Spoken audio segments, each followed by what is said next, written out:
പൊതുവിദ്യാഭ്യാസ വകുപ്പിനു വേണ്ടി കൈറ്റ് വിക്ടേഴ്സ് അവതരിപ്പിക്കുന്ന ഫസ്റ്റ് ബെൽ ഓഡിയോ ക്ലാസ്സിലേക്ക് സ്വാഗതം. പ്ലസ് 2 ക്ലാസ്സിലെ ഫസ്റ്റ് ബെൽ പരിപാടിയുടെ തുടർച്ചയായി പരീക്ഷയ്ക്കായുള്ള ഫോക്കസ് ഏരിയ കേന്ദ്രീകരിച്ചാണ് ഇത് തയ്യാറാക്കിയിരിക്കുന്നത്. ക്ലാസ് കേൾക്കുമ്പോൾ പാഠപുസ്തകം കൂടി മുന്നിലുണ്ടാകുന്നത് ഗുണകരമായിരിക്കും. നമസ്കാരം. 2021 മാർച്ചിലേക്ക് പരീക്ഷയ്ക്ക് തയ്യാറെടുക്കുന്ന എല്ലാ പ്ലസ് 2 സയൻസ് വിദ്യാർത്ഥികളെയും ഫോക്കസ് ഏരിയ ഡിസ്കഷനിലേക്ക് സ്വാഗതം ചെയ്യുന്നു. നമുക്ക് ഈ വർഷം എക്സാമിന് വരാൻ സാധ്യതയുള്ള സുവോളജിയുടെ പോർഷൻസ് ഒന്ന് ഡിസ്കസ് ചെയ്തു പോകാം. 1, 2, 3 തുടങ്ങിയ മാർക്കുകൾക്കുള്ള ചോദ്യങ്ങളാണ് പ്രതീക്ഷിക്കുന്നത്. ആകെ 30 മാർക്കിനാണ് ചോദ്യമെങ്കിലും ഈ വർഷം 60 മാർക്കിനുള്ള ചോദ്യം നിങ്ങൾക്കുണ്ട് എന്ന് കൂട്ടുകാർക്ക് അറിയാമായിരിക്കുമല്ലോ. അപ്പോൾ മാക്സിമം 30 മാർക്കിന് വരെ എത്ര ചോദ്യങ്ങൾക്ക് വേണമെങ്കിലും നിങ്ങൾക്ക് ആൻസർ ചെയ്യാം. അപ്പോൾ ഓരോ കണ്ടന്റ് ഏരിയയിൽ നിന്നും പ്രധാനപ്പെട്ട ഏരിയ നമുക്കൊന്ന് ചർച്ച ചെയ്യാം. നിങ്ങളുടെ സമ്മർദ്ദം ഒഴിവാക്കുന്നതിനായി ഓരോ അധ്യായത്തിലും കൂടുതൽ ഊന്നൽ കൊടുത്ത് പഠിക്കേണ്ട, ആവർത്തിച്ച് ഉറപ്പിക്കേണ്ട പാഠഭാഗങ്ങൾ ഫോക്കസ് ഏരിയയിൽ പ്രസിദ്ധീകരിച്ചിട്ടുണ്ട്. ഒന്നാമത്തെ ചാപ്റ്ററിലെ, അതായത് ഹ്യൂമൻ റീപ്രൊഡക്ഷൻ എന്ന അധ്യായത്തിലെ പ്രധാനപ്പെട്ട ഏരിയാസ് ആണ് നമ്മളിപ്പോൾ ഡിസ്കസ് ചെയ്യുന്നത്. അതിൽ ആദ്യത്തേത് mail reproductive system. Mail reproductive സിസ്റ്റത്തിൽ നിന്ന് വരാൻ സാധ്യതയുള്ള ചോദ്യങ്ങളുടെ ചില സാമ്പിളുകളാണ് പരിചയപ്പെടുത്തുന്നത്. ഒരു ചോദ്യം നമുക്ക് കേട്ടു നോക്കാം. Testicular lobules in the ടെസ്റ്റിസ് contains seminiferous tubules. Sperms are produced in the seminiferous tubules. Seminiferous tubules are lined on its inside by 2 types of cells. A. Which are the 2 types of cells that lines the seminiferous tubules? B. Write their functions. 3 മാർക്കിനുള്ള ഒരു ചോദ്യമാണ് ഞാനിപ്പോൾ വായിച്ചത്. Female reproductive സിസ്റ്റത്തിൽ നിന്നും വരുന്ന ചോദ്യം 1. Reproductive സിസ്റ്റത്തിന്റെ figure തന്നിട്ട് ഡിഫറെന്റ് ഏരിയാസ്, ഓവിഡക്റ്റിന്റെ ഡിഫറെന്റ് ഏരിയാസ് അടയാളപ്പെടുത്താൻ ചോദിക്കാം. ഒരു ഫിഗർ തന്നിട്ട് A, B, C, D എന്ന് തുടങ്ങി ഇസ്ത്മസ്, ആംപുള്ളറി റീജിയൻ, ഇൻഫണ്ടിബുലം, ഫിംബ്രി തുടങ്ങിയ റീജിയൻസ് മാർക്ക് ചെയ്യാം. ഇനി എവിടെയാണ് ഫെർട്ടിലൈസേഷൻ നടക്കുന്നത് എന്നൊരു ചോദ്യവും ഇവിടെ നിന്ന് വരാം. ടെസ്റ്റിസ്, സ്പേം എന്നിവയുമായി ബന്ധപ്പെട്ട് നിങ്ങൾക്കറിയാം, testis are located outside the abdomen. Abdominal ക്യാവിറ്റിയുടെ പുറത്താണ് വൃഷണങ്ങൾ സ്ഥിതി ചെയ്യുന്നത്. അപ്പോൾ അവിടെ ഒരു ചോദ്യം, what is the advantage of locating testis outside the abdominal cavity? അവിടെ അബ്ഡോമിനൽ ക്യാവിറ്റിക്ക് പുറത്ത് സ്ക്രോട്ടം എന്ന സഞ്ചിക്കുള്ളിലാണ് ടെസ്റ്റിസ് സ്ഥിതി ചെയ്യുന്നത് എന്ന കാര്യം കൂട്ടുകാർക്കറിയാമല്ലോ. എന്തുകൊണ്ടാണ് ടെസ്റ്റിസ് സ്ക്രോട്ടത്തിനകത്ത് ലൊക്കേറ്റ് ചെയ്തിരിക്കുന്നത്? സ്ക്രോട്ടത്തിനകത്തെ temperature is lower than the body temperature. Body ടെമ്പറേച്ചറിനേക്കാൾ 2 മുതൽ 2.5 ഡിഗ്രി സെൽഷ്യസ് വരെ കുറഞ്ഞ താപനിലയാണ് സ്ക്രോട്ടത്തിനുള്ളിലുള്ളത്. സ്പെർമാറ്റോജനസിസ് എന്ന പ്രക്രിയ വളരെ എഫിഷ്യന്റ് ആയി നടക്കാൻ ഈ കുറഞ്ഞ താപനില അത്യാവശ്യമാണ്. അത്തരത്തിലാണ് ആ ചോദ്യത്തിന് ഉത്തരം എഴുതേണ്ടത്. മറ്റൊരു ചോദ്യം, how does acrosome in the sperm head help in fertilization of the ovum? അവിടെ സ്പേമിന്റെ ഘടനയാണ് നിങ്ങളുടെ മനസ്സിലേക്ക് വരേണ്ടത്. ന്യൂക്ലിയസിന് തൊട്ടു മുന്നിലായി അക്രോസോം സ്ഥിതി ചെയ്യുന്നു. Acrosome is filled with enzymes that help fertilization of the ovum. എങ്ങനെയാണ് അതിന് സഹായിക്കുന്നത് എന്നാണ് ഉത്തരത്തിൽ വരേണ്ടത്. These enzymes help the sperm to enter the cytoplasm of the ovum through the zona pellucida and the plasma membrane. ഓവത്തിനെ ആവരണം ചെയ്തിരിക്കുന്ന സോണ പെല്ലൂസിഡ, plasma membrane എന്നീ സ്ഥലങ്ങളെ പെനിട്രേറ്റ് ചെയ്ത് ഉള്ളിലേക്ക് കടക്കാൻ സ്പേം ന്യൂക്ലിയസിനെ സഹായിക്കുന്നത് അക്രോസോമാണ്. അതെ, ശരിയാ. ഇനി മറ്റൊരു ചോദ്യം, ഫീമെയിലിന്റെ യൂട്രസിന്റെ ഡിഫറെന്റ് വോൾസിന്റെ ഡിഫറെന്റ് ലെയേഴ്സ് ചോദിക്കാം. Perimetrium, myometrium, endometrium. ഇനി എവിടെയാണ് ഇംപ്ലാന്റേഷൻ എന്ന് പറയുന്ന പ്രോസസ്, ഫീറ്റസിനെ കൊണ്ടുവന്ന് ഫിക്സ് ചെയ്യുന്ന പ്രോസസ് നടക്കുന്നത് എന്ന് ചോദിക്കാം. ആൻസർ എൻഡോമെട്രിയമാണ്. അവിടെ ഫെർട്ടിലൈസേഷനിൽ തന്നെ why not all copulations lead to fertilization and pregnancy? എന്തുകൊണ്ടാണ് എല്ലാ സംഭോഗങ്ങളും ഫെർട്ടിലൈസേഷനും പ്രഗ്നൻസിയിലേക്കും നയിക്കാത്തത് എന്നൊരു ചോദ്യത്തിന് സാധ്യതയുണ്ട്. അതിനെന്ത് ഉത്തരമാണ് നിങ്ങൾ എഴുതുന്നത്? ഒരേ സമയം തന്നെ ഓവവും സ്പേമും ആംബുലറി റീജിയനിൽ എത്തണം. ശരിയല്ലേ?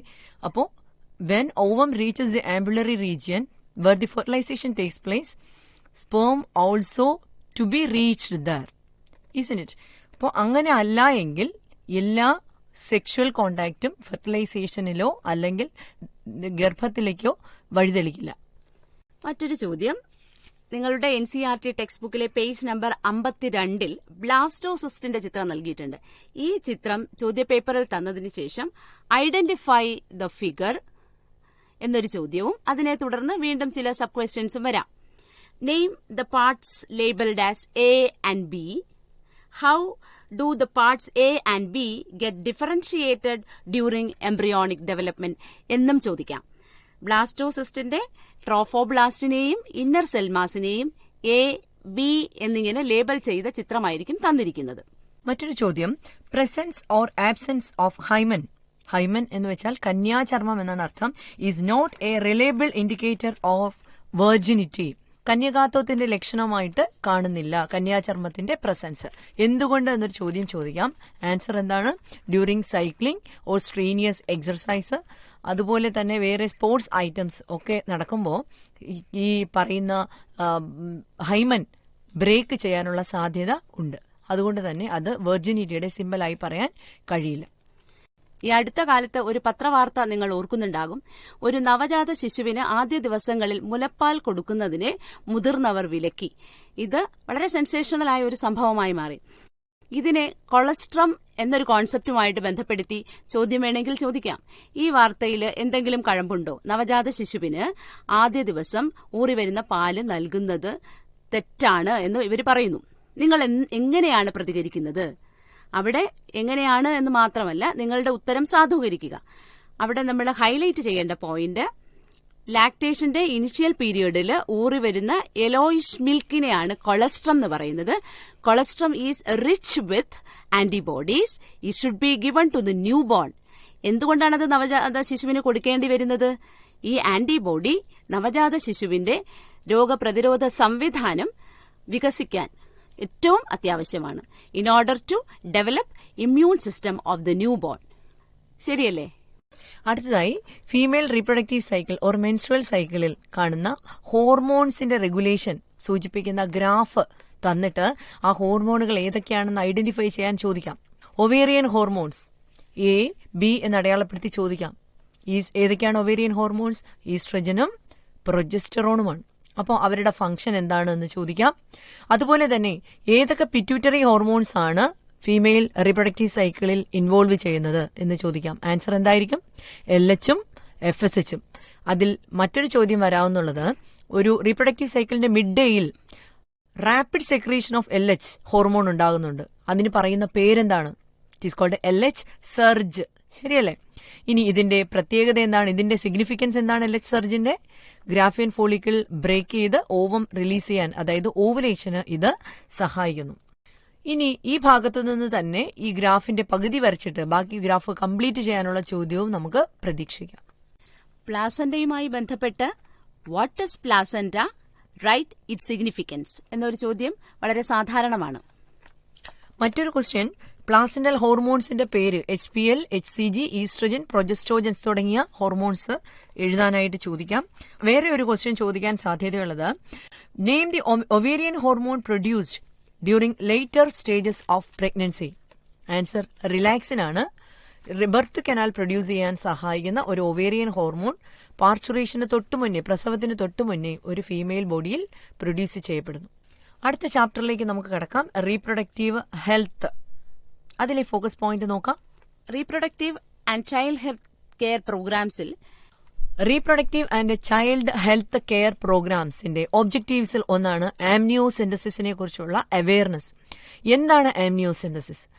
ഓക്കെ, ഇതിന്റെ മിസ്യൂസ് ചോദിച്ചാൽ ആൻസർ ഫീമെയിൽ ഫീറ്റിസൈഡ് ആണ്. അതുകൊണ്ട് തന്നെ ആംനിയോസെന്റസിസിനെ ലീഗലി ബാൻ ചെയ്തിരിക്കുന്നു, നിയമപരമായി ബാൻ ചെയ്തിരിക്കുകയാണ്. തൊട്ടടുത്ത ഫോക്കസ് ഏരിയയിലുള്ള IMR, MMR എന്നീ രണ്ട് അബ്രീവിയേഷൻസും എക്സ്പാൻഡ് ചെയ്യാൻ അറിയണം. IMR എന്താണ്? Infant mortality rate. MMR maternal mortality rate. ഇനി ജനസംഖ്യാ നിയന്ത്രണത്തിന് സ്വീകരിക്കുന്ന വ്യത്യസ്ത കോൺട്രാസെപ്റ്റീവ് മെത്തേഡ്സിനെ കുറിച്ചാണ് പഠിക്കാനുള്ളത്. അത് ഫോക്കസ് ഏരിയയിലെ ഒരു പ്രധാനപ്പെട്ട ആശയമാണ്. ഇപ്പോൾ നിങ്ങൾ കേട്ടുകൊണ്ടിരിക്കുന്നത് കൈറ്റ് വിക്ടേഴ്സ് തയ്യാറാക്കിയ ഫസ്റ്റ് ബെൽ ഫോക്കസ് ഏരിയയെ അധികരിച്ചുള്ള ഓഡിയോ ക്ലാസ്.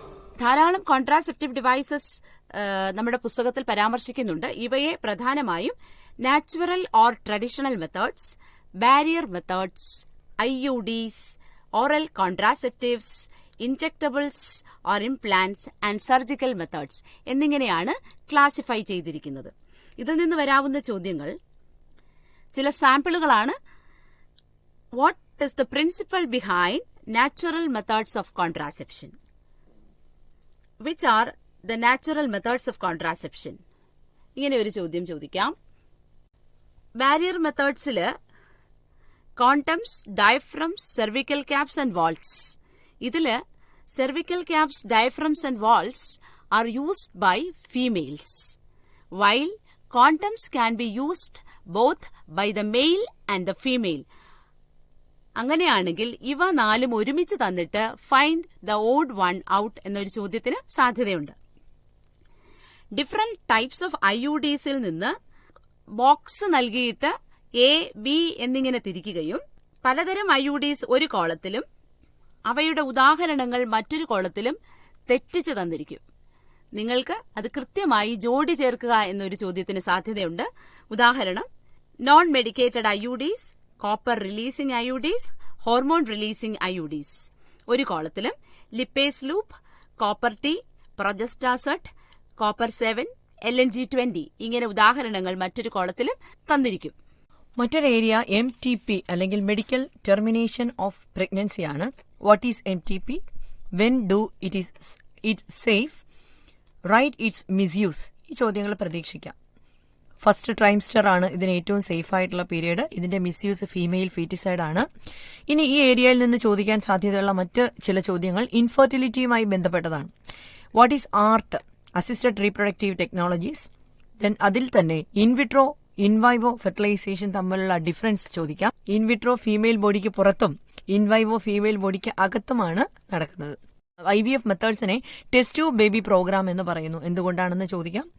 അതുപോലെ ചില ടേംസ് തന്നിട്ട് എക്സ്പാൻഡ് ചെയ്യാൻ ചോദിക്കാം. ZIFT, GIFT, IUT, AI, IUI, ET തുടങ്ങിയ ടേംസ് അതിന്റെ എക്സ്പാൻഡഡ് ഫോംസും പഠിച്ചു വയ്ക്കുക. പിന്നെ ഒരു പ്രധാന മേഖല STDs, sexually transmitted diseases or infections which are transmitted through sexual intercourse. ലൈംഗിക ബന്ധത്തിലൂടെ പകരുന്ന രോഗങ്ങളാണ് STDs എന്ന വിഭാഗത്തിൽ വരുന്നത്. ഇതിന് വെനറിയൽ ഡിസീസ് എന്നും റീപ്രൊഡക്റ്റീവ് ട്രാക്ട് ഇൻഫെക്ഷൻസ് എന്നും പറയാറുണ്ട്. ഇതിന് ഉദാഹരണങ്ങൾ നൽകിയിട്ടുണ്ട്. Gonorrhoea, syphilis, genital herpes, chlamydiasis, genital warts, trichomoniasis, hepatitis B and AIDS. ഇതിൽ നിന്നൊരു ചോദ്യം, expand STDs. Give 2 examples for STDs. Which are the preventive measures for STDs? മറ്റൊരു ചോദ്യം ഇവിടെ നിന്ന് പ്രതീക്ഷിക്കാവുന്നുള്ളത്, name some STDs which are not completely curable. Hepatitis B, HIV infection, genital herpes are the answer. ഇനി അടുത്ത ചാപ്റ്ററിലേക്ക് പോകാം. പ്രിൻസിപ്പിൾസ് ഓഫ് ഇൻഹെറിറ്റൻസ് എന്ന ചാപ്റ്ററിൽ നിന്നുള്ള ഫോക്കസ് ഏരിയയാണ് ഇനി പറയുന്നത്. Gregor John Mendel conducted his experiments in pea plants.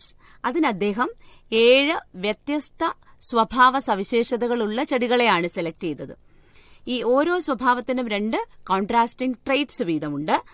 അദ്ദേഹം സെലക്ട് ചെയ്ത 7 ക്യാരക്ടേഴ്സ്, അതിന്റെ ഓൾട്ടർനേറ്റ് ട്രെയ്റ്റ്സ് നിങ്ങൾ പഠിച്ചു വെക്കുക.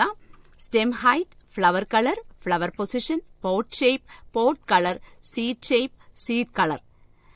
അപ്പോൾ ഒരു ചോദ്യത്തിനുള്ള സാധ്യത, ഈ 7 സ്വഭാവങ്ങൾ അല്ലാതെ മറ്റൊരു സ്വഭാവം കൂട്ടിച്ചേർത്ത് 4 സ്വഭാവങ്ങൾ തന്നിട്ട് ഫൈൻഡ് ദ ഓഡ് വൺ. അപ്പൊ നമ്മൾ എങ്ങനെയാണ് ഓഡ് വൺ കണ്ടുപിടിക്കുന്നത്? ഇവിടെ ഗ്രിഗർ ജോൺ മെൻഡൽ പ്ലാന്റ്സിൽ എക്സ്പെരിമെന്റ് നടത്താനായി സെലക്ട് ചെയ്ത ക്യാരക്ടേഴ്സിൽ ഉൾപ്പെടാത്ത സ്വഭാവത്തെയാണ് ഓഡ് വൺ ആയിട്ട് കണ്ടുപിടിക്കേണ്ടത്. മറ്റൊരു ക്വസ്റ്റ്യൻ, അലീൽ, ജീനോടൈപ്പ്, ഫീനോടൈപ്പ് തുടങ്ങിയ ടേംസിന്റെ ഡെഫിനിഷനാണ്. അലീൽ എന്താണ്? Different forms of a gene. ഒരു സെയിം ജീനിന്റെ രണ്ട് ഡിഫറെന്റ് ഫോംസിനെയാണ് നമ്മൾ അലീൽസ് എന്ന് പറയുന്നത്. Capital T, small T are the alleles of T. അതുപോലെ ഐഡന്റിഫൈ ജീനോടൈപ്പ് ആൻഡ് ഫിനോടൈപ്പ് എന്ന് പറഞ്ഞിട്ട് ക്യാപിറ്റൽ ടി ടാളാണ്, സ്മോൾ ടി ഡ്വാർഫാണ്. ഇതിൽ ഏതാണ് ഫിനോടൈപ്പ്, ഏതാണ് ജീനോടൈപ്പ് എന്ന് ചോദിക്കാം. Phenotype is the observable character and genotype is the genetic constitution behind a trait. Incomplete ഡോമിനൻസുമായി ബന്ധപ്പെട്ട് ആ ക്രോസ് തരികയും അതിനെ തുടർന്നുള്ള ചോദ്യങ്ങൾ ചോദിക്കുകയും ചെയ്യാം. ഒരു ഉദാഹരണത്തിന് ഒബ്സർവ് ദ ക്രോസ്, അതിനുശേഷം ആ ക്രോസ് ഇല്ലസ്ട്രേറ്റ് ചെയ്തിരിക്കുകയാണ്. ക്യാപിറ്റൽ ആർ, സ്മോൾ ആർ അത് രണ്ടും പാരന്റ്സ് ആണ്. Gamete capital R, small R എന്നിങ്ങനെ കാണിച്ചിട്ടുണ്ട്. ഒന്നാം generation capital R, small R, pink എന്നും കാണിച്ചിട്ടുണ്ട്. ഇനി ചോദ്യം, which phenomenon is explained by this cross? ഈ ക്രോസിലൂടെ ഏത് ഫിനോമിനനാണ് എക്സ്പ്ലെയിൻ ചെയ്യുന്നത്? Question B, illustrate the selfing of F1 generation and the progenies formed in F2 generation. C, write the phenotypic ratio and the genotypic ratio of the F2 generation. ഇങ്ങനെ incomplete ഡോമിനൻസിൽ നിന്ന് ഒരു ചോദ്യം പ്രതീക്ഷിക്കാം. മറ്റൊന്ന് പെഡിഗ്രി അനാലിസിസിൽ നിന്നുള്ള ചോദ്യമാണ്. എന്താണ് pedigree analysis? Analysis of inheritance of a specific trait in several generations of a family. Then pedigree അനാലിസിസിന് യൂസ് ചെയ്യുന്ന സിമ്പിൾസ്, സർക്കിൾസ്, സ്ക്വയേഴ്സ്, അതിനെ ഷെയ്ഡ് ചെയ്തത്, ദെൻ ഒരു സർക്കിളിനെയും സ്ക്വയറിനെയും തമ്മിൽ യോജിപ്പിച്ചുകൊണ്ട് ഒരു സിംഗിൾ ലൈൻ, ഡബിൾ ലൈൻ വരുന്നത്, അതുപോലെ തന്നെ അൺസ്പെസിഫൈഡ് സെക്സിനെ സൂചിപ്പിക്കാനുള്ള ഒരു സിമ്പിൾ ഡയമണ്ട് ഷേപ്പാണ്. അതുപോലെ ഒരു സിമ്പിളിനകത്ത് നമ്പർ തന്നാൽ അത് എന്തിനെ സൂചിപ്പിക്കുന്നു, ഇതെല്ലാം ഒന്ന് അറിഞ്ഞിരിക്കുക. ഇപ്പോൾ നിങ്ങൾ കേട്ടുകൊണ്ടിരിക്കുന്നത് കൈറ്റ് വിക്ടേഴ്സ് തയ്യാറാക്കിയ ഫസ്റ്റ് ബെൽ ഫോക്കസ് ഏരിയയെ അധികരിച്ചുള്ള ഓഡിയോ ക്ലാസ്. ഇനി ഈ ചാപ്റ്ററിൽ നിന്നുള്ള മറ്റൊരു ചോദ്യം മെന്റേലിയൻ ഡിസോർഡേഴ്സിന് എക്സാമ്പിൾസ് ആണ്. മെന്റേലിയൻ ഡിസോർഡേഴ്സിന് എക്സാമ്പിൾ ആയിട്ട് നിങ്ങൾക്ക് പഠിക്കാനുള്ളത് ഹീമോഫീലിയയും സിക്കിൾ സെൽ അനീമിയയുമാണ് ഫോക്കസ് ഏരിയയിലുള്ളത്. അപ്പോൾ അതിൽ ഹീമോഫീലിയയെ ബേസ് ചെയ്ത് ചില സ്റ്റേറ്റ്മെന്റ് തന്നിട്ട് അതിൽ കറക്റ്റ് സ്റ്റേറ്റ്മെന്റിനെ ഐഡന്റിഫൈ ചെയ്യാൻ അല്ലെങ്കിൽ തെറ്റായ സ്റ്റേറ്റ്മെന്റിനെ ഐഡന്റിഫൈ ചെയ്യാൻ ചോദിക്കാം. ഹീമോഫീലിയയുടെ കോസസ് ചോദിക്കാം. അതുപോലെ സിക്കിൾ സെൽ അനീമിയ ഐഡന്റിഫൈ ചെയ്യാനായിട്ട് പെപ്റ്റൈഡ് ബീറ്റാ ചെയിനിന്റെ പടം തന്നിട്ട് 6th പൊസിഷനിൽ ഗ്ലൂട്ടാമിക് ആസിഡ് ഉള്ളതും 6th പൊസിഷനിൽ വെലൈൻ ഉള്ളതുമായ 2 പെപ്റ്റൈഡ് ചെയിൻ തന്നിട്ട് ഏതാണ് സിക്കിൾ സെൽ അനീമിക് പേഷ്യന്റിന്റേത് എന്ന് ഐഡന്റിഫൈ ചെയ്യാം. അപ്പൊ എന്താണ് സിക്കിൾ സെൽ അനീമിയ? ബീറ്റാ ചെയിനിന്റെ 6ാമത്തെ പൊസിഷനിൽ ഗ്ലൂട്ടാമിക് ആസിഡ് വന്നാൽ അത് നോർമലാണ്. ഗ്ലൂട്ടാമിക് ആസിഡ് മാറി അവിടെ വെലൈൻ വന്നാൽ അത് സിക്കിൾ സെൽ അനീമിയയാണ് സൂചിപ്പിക്കുന്നത്. കൂടാതെ RBC സർക്കുലർ ഷേപ്പും സിക്കിൾ ഷേപ്പുള്ള RBCയുടെ ഫിഗർ, അതിനെ മൈക്രോഗ്രാഫ് എന്നാണ് പറയുന്നത്, തന്നിട്ട് അത് ഏതാണ് ആ ഡിസോർഡർ എന്ന് ചോദിച്ചു കഴിഞ്ഞാൽ അതിനെ ഐഡന്റിഫൈ ചെയ്യാൻ നിങ്ങൾക്ക് കഴിയണം. ക്രോമസോം തിയറി ഓഫ് ഇൻഹെറിറ്റൻസ് എന്ന ഭാഗത്ത് why TH Morgan selected Drosophila melanogaster as his experimental material എന്നൊരു ചോദ്യത്തിന് സാധ്യതയുണ്ട്. അവിടെ ഡ്രോസോഫില മെലനോഗാസ്റ്ററിനെ എന്തുകൊണ്ടാണ് TH മോർഗൻ തന്റെ പരീക്ഷണ വസ്തുവായി തെരഞ്ഞെടുത്തത്? അതിനുള്ള കാരണങ്ങൾ എഴുതണം. സെക്സ് ഡിറ്റർമിനേഷൻ ഇൻ മാൻ എന്ന ഭാഗത്ത് നിന്ന് genetic makeup of the sperm that determines the sex of the child substantiate the statement. സ്പേംസിന്റെ ജനിതക ഘടനയാണ് കുഞ്ഞിന്റെ ലിംഗം നിർണയിക്കുന്നത്. ഈ പ്രസ്താവന സാധൂകരിക്കുക എന്നാണ് പറയുന്നത്. അപ്പോൾ ഉത്തരത്തിൽ human sex determination XX XY type ആണെന്നും ഹ്യൂമൻ മെയിൽ XY എന്നാണെന്നും human female is represented as XX, അതായത് പുരുഷൻ 2 തരത്തിലുള്ള സ്പേംസ് ഉൽപ്പാദിപ്പിക്കുന്നു, X ക്രോമസോം ഉള്ളതും Y ക്രോമസോം ഉള്ളതും. ഫീമെയിലിന് X ക്രോമസോമുള്ള ഓവത്തെ മാത്രമേ ഉൽപ്പാദിപ്പിക്കാനുള്ള കഴിവുള്ളൂ. അപ്പോൾ നമ്മൾ ആൻസറിൽ എങ്ങനെയാണ് സബ്സ്റ്റാൻഷിയേറ്റ് ചെയ്യുന്നത്? Man that produces sperm is responsible for the sex of the child എന്നായിരിക്കണം. ഇനി ഈ ചാപ്റ്ററിൽ നിന്ന് ഇനിയുള്ള ചോദ്യം ക്രോമസോമൽ ഡിസോർഡേഴ്സിനെ ബേസ് ചെയ്തുള്ളതാണ്. ക്രോമസോമൽ ഡിസോർഡേഴ്സ് നിങ്ങൾ പഠിച്ചിട്ടുണ്ട്. Down syndrome, Turner syndrome, Klinefelter syndrome. ഇതിൽ നിന്ന് ചോദിക്കാൻ സാധ്യതയുള്ളത് ജനറ്റിക് കോൺസ്റ്റിറ്റ്യൂഷൻ തന്നിട്ട് for example 45A plus XX അല്ലെങ്കിൽ 45A പ്ലസ് XY, ഇത് ഏത് ഡിസോർഡറിനെ സൂചിപ്പിക്കുന്നു? ഇതിന്റെ ക്യാരക്ടറിസ്റ്റിക് ഫീച്ചേഴ്സ് എഴുതുക. ഇങ്ങനെയൊക്കെ ചോദ്യങ്ങൾ വരാം. അതുപോലെ ക്ലിനഫെൽറ്റർ സിൻഡ്രത്തിലും ടർണർ സിൻഡ്രത്തിലും ഒക്കെ കാരിയോടൈപ്പ് അല്ലെങ്കിൽ ജനറ്റിക് കോൺസ്റ്റിറ്റ്യൂഷൻ തന്നിട്ട് ഐഡന്റിഫൈ ചെയ്യാൻ ചോദിക്കാം. ഏതെങ്കിലും 2-3 ക്യാരക്ടറിസ്റ്റിക് ഫീച്ചർ തന്നിട്ട് ഡിസോർഡർ ഐഡന്റിഫൈ ചെയ്യാൻ ചോദിച്ചിട്ട് ബാക്കി ക്യാരക്ടേഴ്സ് എഴുതാൻ ചോദിക്കാം. 2 ടേബിളുകളായി ഡിസോർഡർ ഒരു കോളത്തിലും അതിന്റെ സിംറ്റംസ് മറ്റേ കോളത്തിലും തെറ്റായി തന്നിട്ട് അതിനെ കറക്റ്റായിട്ട് മാച്ച് ചെയ്യാനും ക്ലാസിഫൈ ചെയ്യാനും ഒക്കെ ഈ പോർഷനിൽ നിന്ന് ചോദ്യങ്ങൾ ഉണ്ടാവാം. ഇനി നമുക്ക് അടുത്ത ചാപ്റ്ററിലേക്ക് കടക്കാം. Molecular basis of inheritance. അതിലെ ആദ്യത്തെ focus area salient features of DNA helix. DNA double helix model propose ചെയ്തത് വാട്സണും ക്രിക്കും ചേർന്നാണ്. അവർ പ്രപ്പോസ് ചെയ്ത ഡബിൾ ഹെലിക്കൽ മോഡലിന് ചില സവിശേഷ സ്വഭാവങ്ങളുണ്ട്. ക്വസ്റ്റ്യൻ ഡയറക്റ്റ് ആയിട്ട് ചോദിക്കാം. Write any 4 salient features of DNA helix or write the salient features of DNA helix. ഇത്തരത്തിൽ ഒരു ചോദ്യം ആ മേഖലയിൽ നിന്ന് പ്രതീക്ഷിക്കാവുന്നതാണ്. മറ്റൊരു ചോദ്യം സെൻട്രൽ ഡോഗ്മയുമായിട്ട് ബന്ധപ്പെട്ടതാണ്. Central dogma explains genetic information DNA-യിൽ നിന്ന് mRNA-യിലേക്ക് പകർത്തപ്പെടുകയും mRNA പ്രോട്ടീന് വേണ്ടി കോഡ് ചെയ്യുകയും ചെയ്യും. ഈ പ്രവർത്തനത്തെയാണ് സെൻട്രൽ ഡോഗ്മ എന്നതുകൊണ്ട് ഉദ്ദേശിക്കുന്നത്. നിങ്ങളുടെ പുസ്തകത്തിൽ തന്നിട്ടുള്ള സെൻട്രൽ ഡോഗ്മയെക്കുറിച്ചുള്ള ഇല്ലസ്ട്രേഷൻ ചോദ്യപേപ്പറിൽ തരികയും തുടർന്ന് what does the given illustration represent എന്ന ഒരു ചോദ്യം ചോദിക്കാം. തുടർന്ന് ഹൂ പ്രപ്പോസ്ഡ് ദിസ്. അങ്ങനെയാണെങ്കിൽ അതിന് 2 സ്കോറാണ് ലഭിക്കുക. കൂടാതെ സെൻട്രൽ ഡോഗ്മയിൽ 3 പ്രോസസ് നമുക്കവിടെ റെപ്രസെന്റ് ചെയ്യുന്നുണ്ട്. Replication, transcription, translation. ഈ 3 വാക്കുകളും തെറ്റിച്ച് തരികയോ അവിടെ ABC എന്ന് എഴുതി തരികയോ ചെയ്തിട്ട് അത് ഫില്ല് ചെയ്യാൻ അല്ലെങ്കിൽ കറക്റ്റായിട്ട് എഴുതാൻ നിങ്ങളോട് ആവശ്യപ്പെടാം. അടുത്ത ഭാഗം പാക്കേജിംഗ് ഓഫ് DNA ഹെലിക്സ് ആണ്. ഈ പാക്കേജിംഗ് ഓഫ് DNA ഹെലിക്സിൽ ന്യൂക്ലിയോസോമിന്റെ സ്ട്രക്ചർ അറിയുക, അതിന്റെ different parts histone octamer, DNA, H1 protein എന്നീ ഭാഗങ്ങൾ ഐഡന്റിഫൈ ചെയ്യാൻ ചോദിക്കാം. ന്യൂക്ലിയോസോമിന്റെ ഫിഗർ തന്നിട്ട് ആ സ്ട്രക്ചർ ഐഡന്റിഫൈ ചെയ്യാൻ ചോദിക്കാം. അതുപോലെ ഒരു sentence under microscope chromatin can be observed as beads on string structure. ഇവിടെ ബീഡ്, സ്ട്രിംഗ് ഇത് എന്തിനെ റെപ്രസെന്റ് ചെയ്യുന്നു എന്നൊക്കെ ചോദിക്കാം. അപ്പൊ ഈ ഭാഗത്തുനിന്ന് മറ്റൊരു ചോദ്യവും കൂടിയുണ്ട്. Distinguish between euchromatin and heterochromatin. വളരെ പ്രധാനപ്പെട്ട ഒരു ചോദ്യമാണ്. ക്രോമാറ്റിനിൽ ഡാർക്ക് ആയിട്ട് സ്റ്റെയിൻ ചെയ്തിരിക്കുന്ന ഡെൻസ്ലി പാക്ഡ് റീജിയൻ ഹെറ്ററോക്രോമാറ്റിൻ ആണ്. അതേസമയം light stained loosely packed area euchromatin ആണ്. It is transcriptionally active. The machinery and the enzymes എന്നുള്ള ഭാഗത്ത് DNA dependent DNA polymerase enzyme പ്രധാനപ്പെട്ട ഒരു കോൺസെപ്റ്റ് ആണ്. It catalyses polymerisation of deoxynucleotides. മറ്റൊന്ന് replication ഫോർക്കാണ്. Long DNA molecule replication occur within a small opening of the DNA helix. It is the replication fork.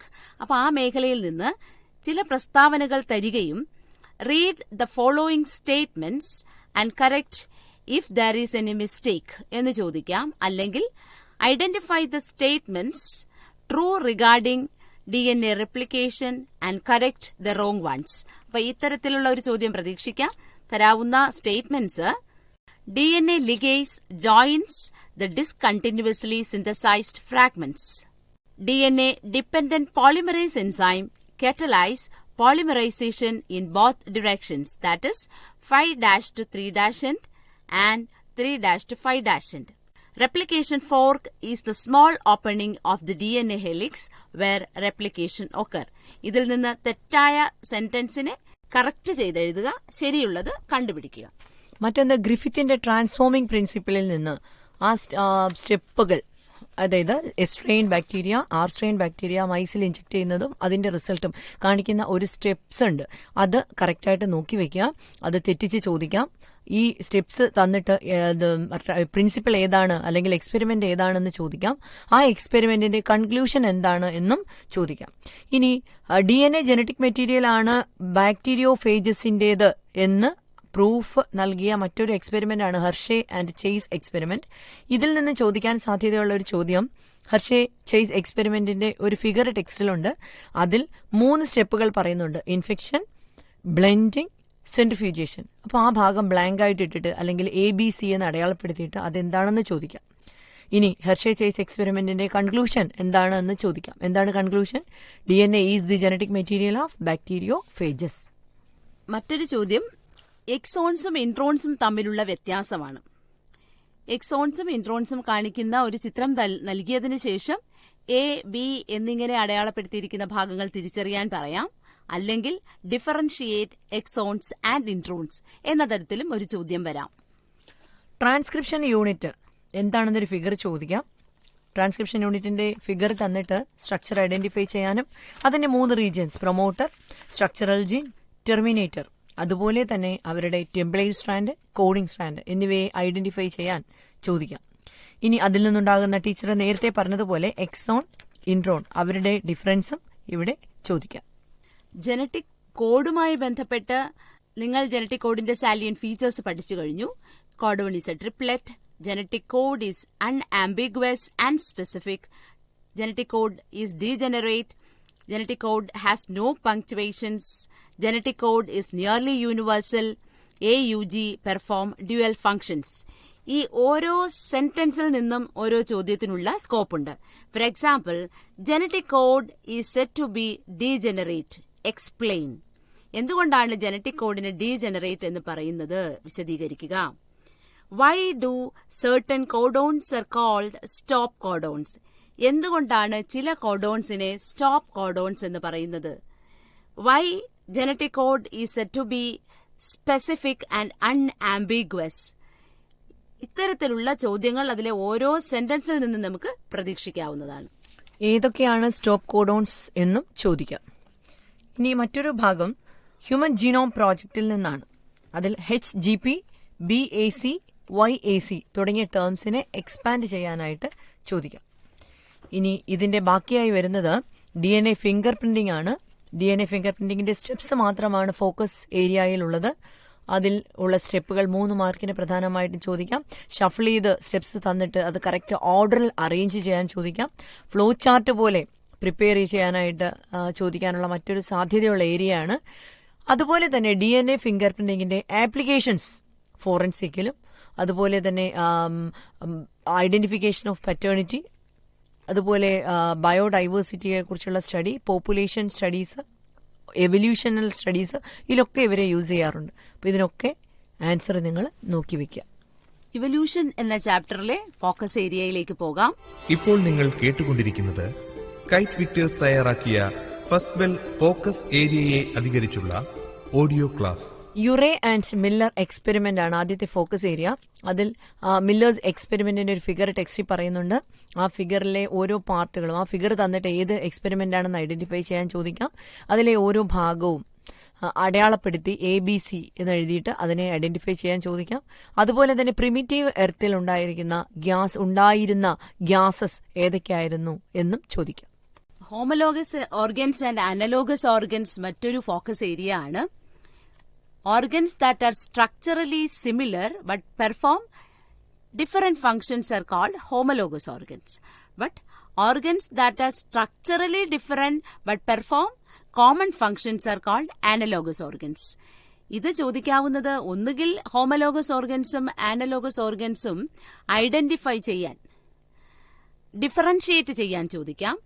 ഇത് മറ്റൊരു തരത്തിൽ ചോദിക്കാം. നിങ്ങളുടെ പുസ്തകത്തിൽ തന്നിരിക്കുന്ന ഹോമലോഗസ് ഓർഗൻസിന്റെ ഉദാഹരണങ്ങളും അനലോഗസ് ഓർഗൻസിന്റെ ഉദാഹരണങ്ങളും ഒരു ബോക്സിൽ നൽകിയിരിക്കുകയും ഇവയെ അനുയോജ്യമായ രീതിയിൽ പട്ടികപ്പെടുത്താനോ അനുയോജ്യമായ തലക്കെട്ടുകൾക്ക് താഴെ ക്രമീകരിക്കുക എന്ന തരത്തിലോ ചോദ്യങ്ങൾ പ്രതീക്ഷിക്കാം. ഹോമലോഗസ് ഓർഗൻസ് 3 തന്നിട്ട് ഒരു അനലോഗസ് ഓർഗൻ ചോദിക്കുക, അല്ലെങ്കിൽ അനലോഗസ് ഓർഗൻസ് 3 തന്നിട്ട് അതിനിടയിൽ ഒരു ഹോമലോഗസ് ഓർഗൻ ചോദിക്കുക. എന്നിട്ട് അതിന്റെ ഓഡ് വൺ ഐഡന്റിഫൈ ചെയ്യാനായിട്ട്, അല്ലെങ്കിൽ ഹോമലോഗസിനെ ഐഡന്റിഫൈ ചെയ്യുക എന്നൊക്കെ പറഞ്ഞ ചോദ്യങ്ങൾ വരാം. മറ്റൊന്ന് ആന്ത്രോപോജനിക് ആക്ഷൻ, അല്ലെങ്കിൽ മനുഷ്യന്റെ പ്രവൃത്തി മൂലം ഉണ്ടായ നാച്ചുറൽ സെലക്ഷന് എക്സാമ്പിൾസ് ആണ്. അതിൽ പ്രധാനമായിട്ടുമുള്ളത് ഇൻഡസ്ട്രിയൽ മെലാനിസം ആണ്. ഇൻഡസ്ട്രിയൽ മെലാനിസത്തിൽ ഒരു ഗ്രാഫിക്കൽ റെപ്രസെന്റേഷൻ തന്നിട്ട് 1850കളിലും 1920കളിലും ഉണ്ടായിരുന്ന വൈറ്റ് വിങ്ഡ് മോത്തിന്റെയും ഡാർക്ക് വിങ്ഡ് മോത്തിന്റെയും എണ്ണം സൂചിപ്പിക്കുന്ന ഗ്രാഫിക്കൽ റെപ്രസെന്റേഷൻ തന്നിട്ട് അവ തമ്മിലുള്ള വ്യത്യാസം, അതിനുള്ള കാരണം ഒക്കെ ചോദിക്കാനുള്ള സാധ്യത ഉണ്ട്. മനുഷ്യന്റെ ഇവല്യൂഷനുമായി ബന്ധപ്പെട്ട് arrange the given human ancestors in chronological order of evolution. ജീവപരിണാമം സംഭവിച്ച ക്രമത്തിൽ മനുഷ്യന്റെ പൂർവിക ജീവികളെ ക്രമപ്പെടുത്തുക എന്നൊരു ചോദ്യം ചോദിക്കാം. Dryopithecus, Ramapithecus, Australopithecus, Homo habilis, Homo erectus, Neanderthal man and Homo sapiens. ഈ ഓർഡറിലാണ്, ക്രോണോളജിക്കൽ ഓർഡറിലാണ് ഇവയ്ക്ക് ഇവല്യൂഷൻ സംഭവിച്ചിരിക്കുന്നത്. ഇത് ഓർഡർ തെറ്റിച്ചിട്ടായിരിക്കും തന്നിട്ടുണ്ടാവുക. ഇത് കൃത്യമാക്കി എഴുതാനൊരു ചോദ്യം വരാവുന്നതാണ്. മറ്റൊന്ന് ഹാർഡി വീൻബർഗ് ഇക്വിലിബ്രിയം എന്ന് പറയുന്ന ഒരു ഭാഗവും കൂടി ഫോക്കസ് ഏരിയയിലുണ്ട്. p² + 2pq + q² = 1. Identify the principle expressed. മറ്റൊരു ചോദ്യം define this principle. What are the factors affecting the above equation? What is the consequence of this changes in this equation എന്നൊക്കെ ചോദ്യങ്ങൾ വരാം. അപ്പോൾ p² + 2pq + q² = 1 എന്ന് പറഞ്ഞ ഹേർഡി Weinberg equation ആണ്. അതെന്താണെന്ന് ഡിഫൈൻ ചെയ്യുക. ഫാക്ടേഴ്സ് നിങ്ങൾക്ക് അറിയാവുന്നതാണ്. Migration, natural selection, recombination, genetic drift തുടങ്ങിയ എക്സാമ്പിൾസ് ഉണ്ട്. അപ്പോൾ അതൊക്കെ ഒന്ന് നോക്കി വെക്കാം. ഹ്യൂമൻ ഹെൽത്ത് ആൻഡ് ഡിസീസസ് എന്ന അടുത്ത അധ്യായത്തിലെ ഫോക്കസ് ഏരിയ ഏതൊക്കെയാണെന്ന് നോക്കാം. അതിൽ നിങ്ങൾക്ക് ഫോക്കസ് ഏരിയയിൽ തന്നിരിക്കുന്നത് ടൈഫോയിഡ്, മലേറിയ തുടങ്ങിയ ഡിസീസിനെ കുറിച്ച് പഠിക്കാനാണ്. അതിൽ ഇൻഫെക്ഷ്യസ് ഡിസീസിന്റെ സിംറ്റംസ് തന്നിട്ട് ഡിസീസ് ഏതാണ് എന്ന് ഐഡന്റിഫൈ ചെയ്യാനായിട്ട് ചോദിക്കാം. ഇനി ഏതെങ്കിലുമൊക്കെ ബാക്ടീരിയൽ, വൈറൽ, അതുപോലെ അസ്കാരിയാസിന്റെ ഒക്കെ ഡിസീസ് തന്നിട്ട് അതിനിടയിൽ ഒരു ബാക്ടീരിയൽ ഡിസീസ് ടൈഫോയിഡ് ഇട്ടിട്ട് ബാക്ടീരിയൽ ഡിസീസിനെ ഐഡന്റിഫൈ ചെയ്യാൻ ചോദിക്കാം. എക്സാമ്പിൾ ആയിട്ട് നമുക്ക് പറയുകയാണെങ്കിൽ AIDS, common called, ascariasis, malaria, typhoid. Identify the bacterial disease എന്ന് ചോദിച്ചാൽ നിങ്ങൾക്ക് കൃത്യമായിട്ട് ടൈഫോയിഡ് എഴുതാൻ കഴിയണം. ഇനി ടൈഫോയിഡിന്റെ കൺഫർമേറ്ററി ടെസ്റ്റ് എന്താണെന്നും കോസേറ്റീവ് ഓർഗാനിസം ഏതാണ് എന്നും അതുപോലെ അതിന്റെ ഇൻഫെക്ഷൻസ് എങ്ങനെയാണ് ഈ ഡിസീസ് ട്രാൻസ്മിറ്റ് ചെയ്യുന്നത് എന്നും ഒക്കെ ചോദ്യം വരാം. മലേറിയയിൽ നിന്ന് തന്നെ അതിന്റെ വെക്ടർ മോസ്കിറ്റോയുടെ ചോദ്യം വരാം. അതുപോലെ അതിന്റെ കോസേറ്റീവ് ഓർഗാനിസം പ്ലാസ്മോഡിയം ഉണ്ടാവാം. ഇങ്ങനെയുള്ള ചോദ്യങ്ങളും പ്രതീക്ഷിക്കാം. ഇന്നേറ്റ് ഇമ്മ്യൂണിറ്റി മറ്റൊരു ഫോക്കസ് ഏരിയ ആണ്. Innate immunity, as you know, non specific type of defence present at the time of birth. നമ്മൾ ജനിക്കുമ്പോൾ തന്നെ നമുക്ക് കിട്ടിയിരിക്കുന്ന ജന്മനായുള്ള രോഗപ്രതിരോധ ശേഷിയാണ് ഇന്നേറ്റ് ഇമ്മ്യൂണിറ്റി എന്ന് പറയുന്നത്. ഇത് ഏതെങ്കിലും ഒരു പ്രത്യേക രോഗത്തിനെതിരെയുള്ള ഇമ്മ്യൂണിറ്റി അല്ല, മറിച്ച് ശരീരത്തിനുള്ളിലേക്ക് കടക്കുന്ന അന്യവസ്തുക്കളെ തടയാനും രോഗപ്രതിരോധ സംവിധാനം മെച്ചപ്പെടുത്തുന്നതിനുമുള്ള തരം ഇമ്മ്യൂണിറ്റിയാണ്. 4 തരം ബാരിയേഴ്സ് വഴിയാണ് ഇത് അക്കംപ്ലിഷ് ചെയ്യുന്നത്. Physical barriers, physiological barriers, cellular barriers and cytokine barriers. ഇതിന്റെ ഉദാഹരണങ്ങളും നൽകിയിട്ടുണ്ട്. എക്സാമ്പിൾസ് ഓഫ് ബാരിയേഴ്സ് തന്നിട്ട് അതിനെ ക്ലാസിഫൈ ചെയ്യാൻ ചോദിക്കാം. അതിനകത്ത് നിന്ന് സൈറ്റോകൈൻ ബാരിയേഴ്സിലുള്ള ഇന്റർഫെറോൺസ് എന്താണെന്ന് ചോദിക്കാം.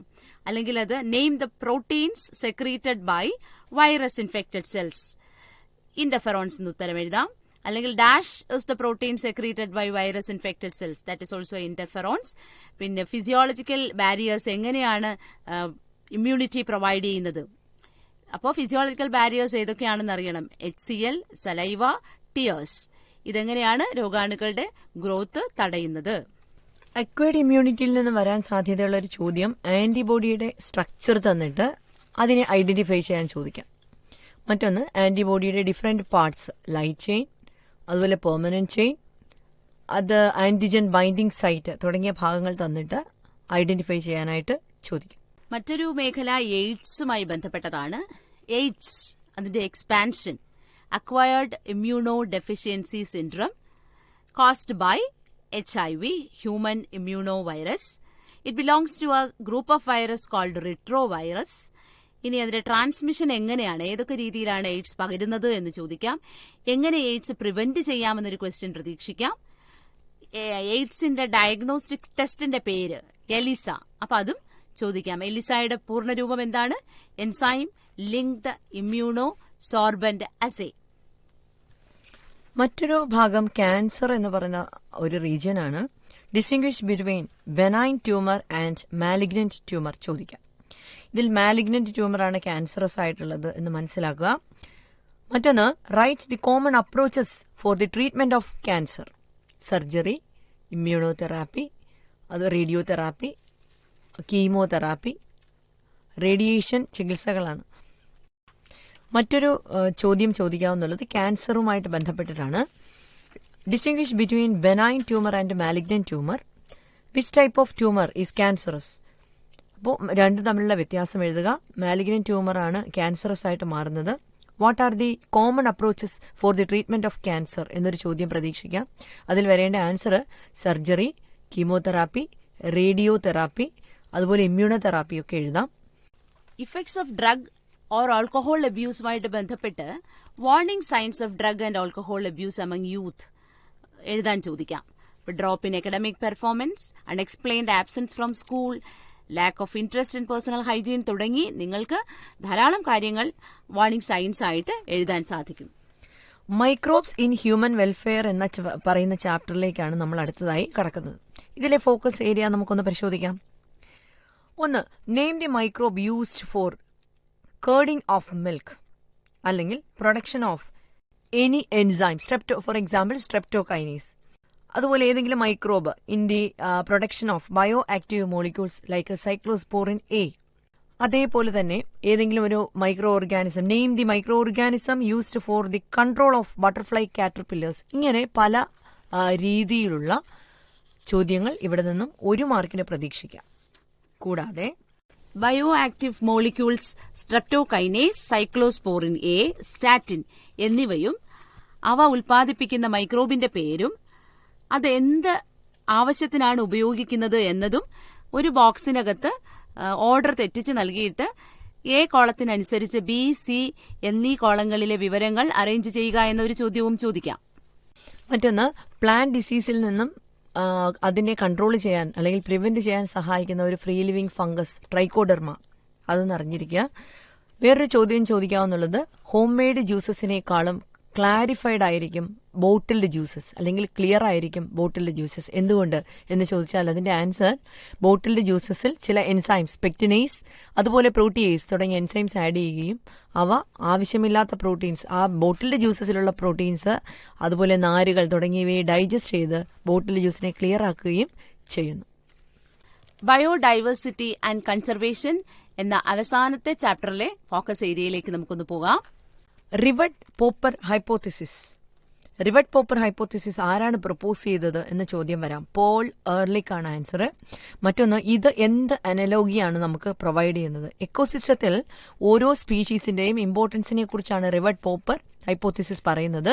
ഒരു പ്ലെയിനിലെ റിവേർഡ്സുമായിട്ട്, ബോൾട്ടുകളുമായിട്ട് ബന്ധപ്പെടുത്തിയാണ് ഈ ഒരു അനലോഗി പറയുന്നത്. ശരിയല്ലേ? അപ്പോൾ ഒരു ഇക്കോസിസ്റ്റത്തിൽ നിന്ന് 1 or 2 സ്പീഷീസ് എക്സ്റ്റിങ്ക്റ്റഡ് ആയി പോയാലും ഒരു പക്ഷേ അതിനെ അഫക്റ്റ് ചെയ്യില്ല.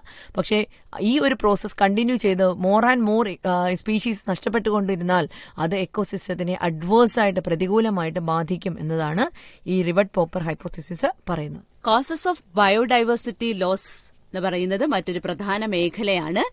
അതിൽ നിന്ന് ചോദിക്കാവുന്ന ചോദ്യങ്ങൾ, explain the evil quartet that cause biodiversity loss.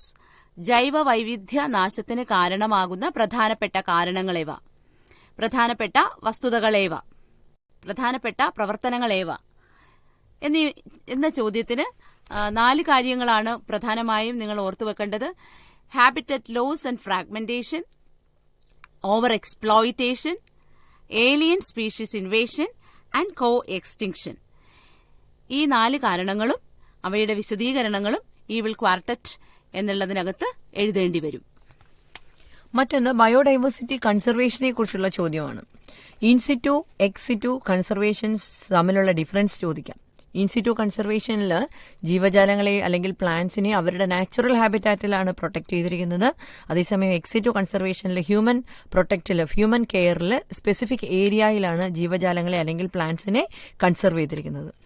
ഇനി ചില ഇൻസിറ്റുവിനും ചില എക്സിറ്റു കൺസർവേഷൻ മെത്തേഡ്സിനും എക്സാമ്പിൾ ചോദിക്കാം. ഇൻസിറ്റുവിന് എക്സാമ്പിളായിട്ട് നമുക്ക് ബയോസ്ഫിയർ റിസർവ്സ്, ഹോട്ട്സ്പോട്ടുകൾ, അതുപോലെ national park, sanctuaries, secret Groves എന്നിവയെ പറയാം.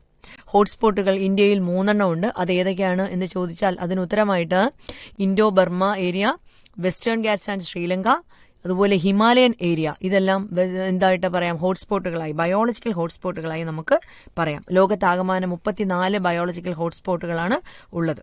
ഇനി എക്സിറ്റുവിന് എക്സാമ്പിളായിട്ട് പറയാൻ പറ്റുന്നത് zoological park, botanical garden, seed ബാങ്കുകൾ, അതുപോലെ തന്നെ ഗമീറ്റ്സിനെ കൺസർവ് ചെയ്തിരിക്കുന്ന ക്രയോജനിക് കൺസർവേഷൻസ്, ഇതൊക്കെ എക്സാമ്പിളായിട്ട് പറയാനായിട്ട് സാധിക്കും.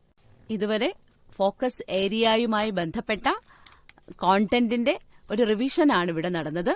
ചില ചോദ്യ മാതൃകകൾ പരിചയപ്പെടുക മാത്രമാണ് ഇവിടെ ചെയ്തത്. നിങ്ങൾ വീണ്ടും ഓരോ അധ്യായത്തിലെയും പ്രധാന ആശയങ്ങൾ ശ്രദ്ധയോടെ വായിച്ച് പൊതുപരീക്ഷയ്ക്ക് തയ്യാറെടുക്കുക. എല്ലാവർക്കും വിജയാശംസകൾ.